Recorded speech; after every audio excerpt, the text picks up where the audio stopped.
right, let's dive in. We're back on the battlefield, you know, Kurukshetra, right? Yeah. With Arjuna right there beside him as he's going through it, facing his family, the whole existential crisis thing. Oh, yeah.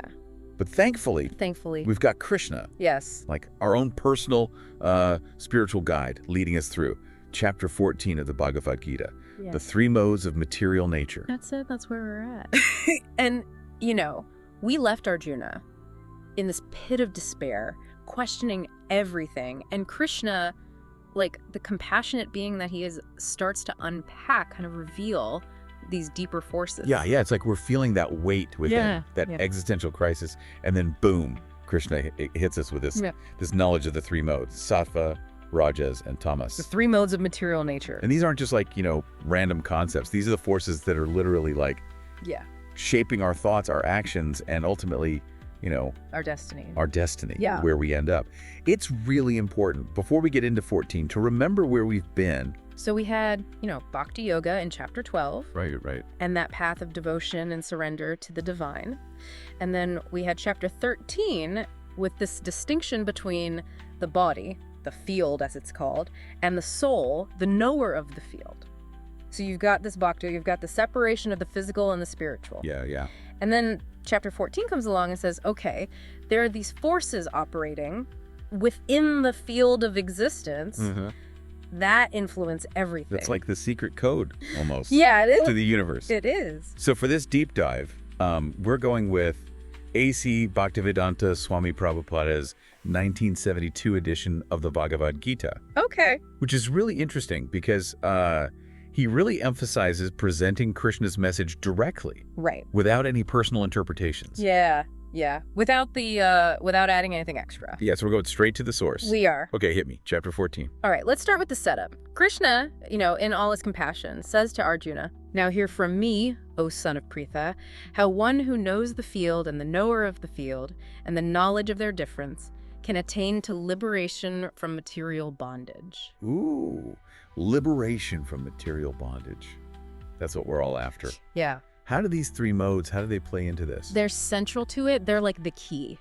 These modes, Krishna explains, are the very fabric of the material world. So think of it like gravity, but operating on a subtler level, like a psychological level. Oh, okay. Yeah. So break it down for me. Okay. What are these Sattva, Rajas, and Tamas? So imagine like a spectrum, right? Okay. On one end, you've got Sattva, which is the mode of goodness, purity, wisdom, and peace. And it's associated with knowledge, happiness, and ultimately liberation. Oh. Think of like, you know, the calm, clear mind of the sage. Yeah. Meditating in the Himalayas. So Sattva is like the ultimate chill pill. Yeah. Okay. You could say that, yeah. It brings balance, clarity, and a sense of connection to something bigger than ourselves. Now, on the other end of the spectrum, you have Tamas, which is the mode of ignorance, inertia, and darkness. Oh. And it's associated with delusion, laziness, and ultimately suffering. Oh. So think of someone who's lost in this fog, unable to see or act decisively. So it's like that feeling of being stuck. Yes. Like in a rut. Yeah. Okay. It's stagnation, procrastination, lack of awareness. Got it. And then right in the middle you have Rajas, the mode of passion, activity, restlessness. And that's associated with desire, ambition, that pursuit of material gain. So think of the entrepreneur, the driven entrepreneur who's always going for that next thing. So that's like that go-getter energy. Exactly. Always chasing the next goal. Okay. Yes. So each one has its own like gift and its own challenge, right? Like Sattva, peace, but maybe not a lot of drive. Rajas, all drive, but maybe burnout. Attached and burnt out. And Tamas, well, sounds like a recipe for just not being happy. Yeah, exactly. And the challenge is they're all interacting all the time, influencing us. Yeah. We're never purely in one. Right. It's always this interplay. So it's this cosmic dance kind of between these 3. Yeah. And it's shaping us and it's shaping our experience. Yeah, it's shaping who we are. And Krishna explains this. Yeah. Material nature consists of 3 modes: goodness, passion, and ignorance. When the eternal living entity comes in contact with nature, O mighty armed Arjuna, he becomes conditioned by these modes. So we're all conditioned. But how do we break free? You said, you know, liberation from material bondage. Right. That's the big question, isn't it? Yeah. And luckily, the Bhagavad Gita, it doesn't just give us the problem, it gives us the solution. Okay. But we need to understand what each of these is really about and how they show up in our lives. Okay. All right. Let's do it. Let's crack this code. Let's crack the code. See how we can use this to figure out, like, our own internal battlefield. Exactly. All right, welcome back to our journey through the Bhagavad Gita, still unpacking chapter 14 here. I'm telling you, I'm still kind of stuck on this whole idea that these modes aren't just like personality traits. They're like fundamental forces. Right. You know, I'm looking at everything differently now. Yeah. It changes your whole perspective, doesn't it? It does. It really does. And what I appreciate about the Gita is it's not just like these lofty concepts, right? It's practical. Totally, yeah. It's like Krishna's giving us the user's manual to, like, our own minds. Yeah. So, okay, how do we actually see these play out, like in our everyday lives? Can we see Sattva, Rajas, and Tamas in our actions? Totally. Chapter 14 gives us some pretty clear examples. Okay. So Krishna tells Arjuna, Yeah. from goodness, knowledge is produced. From passion, greed. From ignorance, delusion, madness, and illusion. Those situated in goodness gradually go upward to the higher planets. Those in passion live on the earthly planets, and those in the mode of ignorance go down to the hellish worlds. Wow. Okay, that's pretty stark. So our actions, like fueled by these modes, determine like our whole trajectory, not just in this life, but like future lives too. Exactly. Makes you think. It does. So what kind of actions are driven by each mode? Yeah, good question. Well, let's start with Sattva. Okay. Actions that come from Sattva, they're characterized by, purity, selflessness, a desire to serve the greater good. Oh, right. Think about acts of kindness, generosity, seeking knowledge to better yourself and the world. Okay, so it's like acting from love, compassion, wisdom, that kind of thing. Exactly. Those people that just like radiate peace. Yes. And they lift everybody up. Yes, and their actions create that positive ripple effect. Now contrast that with actions driven by rajas. Okay. These are fueled by ambition, by passion, that pursuit of personal gain. So think of the entrepreneur working tirelessly to build their empire, or the athlete who's striving for that gold medal. Okay, so it's like achievement, competition, pushing boundaries. I mean, that's not bad, right? It's not inherently bad. It drives progress. It drives innovation. The challenge is the attachment to the result. Oh, okay. If we're solely driven by that desire for reward or recognition or power, then we become kind of a slave to our desire. Right. It's like that whole it's lonely at the top thing. Yeah. You achieve it, and then there's always the next thing. Yeah, you're always on that treadmill, Yeah. Always striving can lead to burnout, can lead to disillusionment. And then, of course, you have tamas, Right. which manifests in actions that can be destructive, ignorant, harmful even. So we're talking like delusion, laziness, violence, cruelty, that sort of thing. Okay. It comes from a lack of awareness, a lack of understanding, and compassion.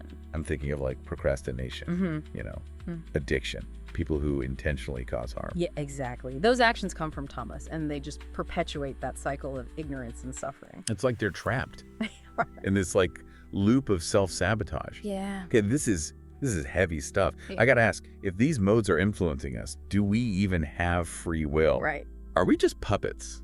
Like on the strings of Sattva, Rajas, and Tamas? That's a big question, and chapter 14 gives us some clues. Okay. Krishna explains.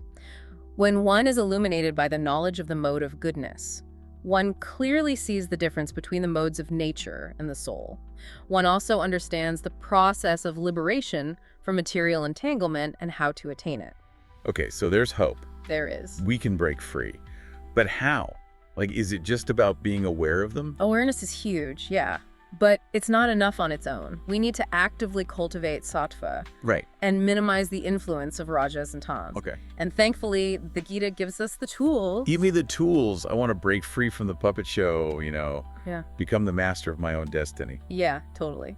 So the path involves cultivating virtues like self-control, non-attachment, compassion, and devotion. Remember Bhakti Yoga? Right. Path of devotion. That plays a huge role. Okay, so aligning ourselves with our true purpose, our dharma, realizing that connection to the divine.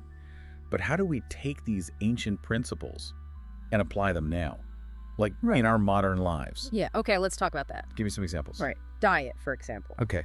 The Gita suggests sattvic foods, like fruits, vegetables, whole grains. They promote clarity, calmness, vitality. Rajasic foods, like spicy, pungent foods, those can increase agitation. And tamasic foods, like processed foods, meats, alcohol, lead to lethargy, dullness, even aggression. Okay, yeah. I mean, I've noticed that for sure. Certain foods, I'm like, whoa. Mood change. Yeah. Energy's different. Right, so that's one way to cultivate sattva. Okay, what else? Think about the company you keep. Oh, yeah? If you surround yourself with people who embody those sattvic qualities, kindness, wisdom, compassion, it lifts you up.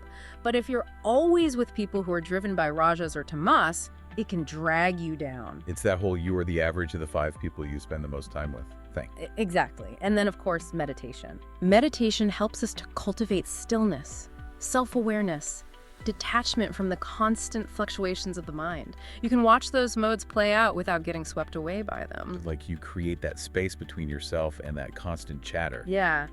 And the Bhagavad Gita also talks about the power of selfless action, karma yoga, purifying the mind by acting without attachment to the outcome. Oh, right. Shifting from what's in it for me to how can I serve? Oh, exactly. So it's like aligning your actions with your highest values. I love this. I'm telling you, this is like giving us this map, right? Yeah. To our own minds, create a more fulfilling, harmonious life. You got it. This is amazing. I'm excited. Yeah, me too. And the more we do this, the more we experience sattva, that peace, that joy, that clarity, that connection to something bigger than ourselves. Okay, so we get it. It's a journey. It's not like, poof, I'm enlightened. There are going to be times where Rajas and Tamas come in, knock us off course. Right. But you keep coming back, keep cultivating sattva, keep moving toward that liberation. I feel so inspired. I can already see how this can change not just my life, but my relationships, how I interact with the world. This is incredible. This is powerful stuff. It is powerful, and we've just scratched the surface. Okay, back in the deep dive. Yeah. Chapter 14, still mind-blowing. This whole Sattva, Rajas, Tamas thing, it's like, whoa. I'm seeing the world differently now. Like I've got this decoder ring for human behavior. Right. It's incredible how ancient wisdom, can be so relevant. And in this part, we're going even deeper, seeing how these modes play out, not just for us, but for like everybody. Yeah, that's what I was thinking. It's not just personal, right? It feels bigger. Like these modes are at work in like whole societies, cultures, even historical eras. That's a great point. And Krishna actually talks about this in the Gita. He says, "When goodness predominates, O son of Pandu, the signs of great prosperity appear in the world: longevity, health, peace, patience, pleasure, happiness, opulence, bravery, and all desirable qualities." Wow. Okay, so a sattvic era sounds amazing, like a golden age. Everybody's in harmony, spiritually focused, peace, prosperity, like a utopia. It's an ideal, that's for sure. But like all cycles, there's an ebb and flow. Right. Krishna goes on to say, Okay. "When passion increases, O son of Kunti, greed and irreligion, intolerance, pride, excessive attachment, and hankering after material enjoyment become prominent." Oh, so that's when things get a little messy. The greed, the conflict, the focus on just like stuff. Sounds kind of familiar, doesn't A it? little bit, yeah. Okay, what about Tamas then? What's a Tamasic era look like? Well, Krishna describes it this way. Okay. "When there is an increase in the mode of ignorance, O son of Bharata, darkness, inertia, madness, and illusion prevail." So delusion, confusion, loss of connection to truth, like a downward spiral. Kind of makes you wonder, where are we now? Like, really, are we in a sattvic age or a rajasic age, a tamasic age? It's a good question to ask ourselves. Looking at what the Gita says, I'd say we're seeing a pretty strong influence of both Rajas and Tamas right now. Yeah, I think you're right. This constant striding, but also a lot of disillusionment, like a disconnect from, deeper meaning. It's like we're on this runaway train. I don't even know where it's going. Yes. So does the Gita tell us how to navigate this? Well, that's the thing. It's not just about diagnosing the problem. It's about giving us a way forward. Okay, good. These cycles, they're not fixed. Okay. Our choices, our actions, they can influence things. Well, we're not just stuck passengers on this crazy ride. Yeah. We can actually change the direction. Exactly. That's why understanding these modes is so important. Once we see their influence, on us and on society, we can choose to cultivate more sattva. So it's not about waiting for someone to save us. It's about taking responsibility for our own evolution. Exactly. And the Gita gives us the tools, self-control, non-attachment, compassion, devotion. It's like a spiritual upgrade for our operating system. We can choose to install the Sattva software, right? Become more mindful, compassionate, connect to our purpose. I love that analogy. And the more we do that, the more we experience those fruits, the peace, the joy, the clarity, that connection. Powerful stuff. But okay, it brings us back to that question of free will, right?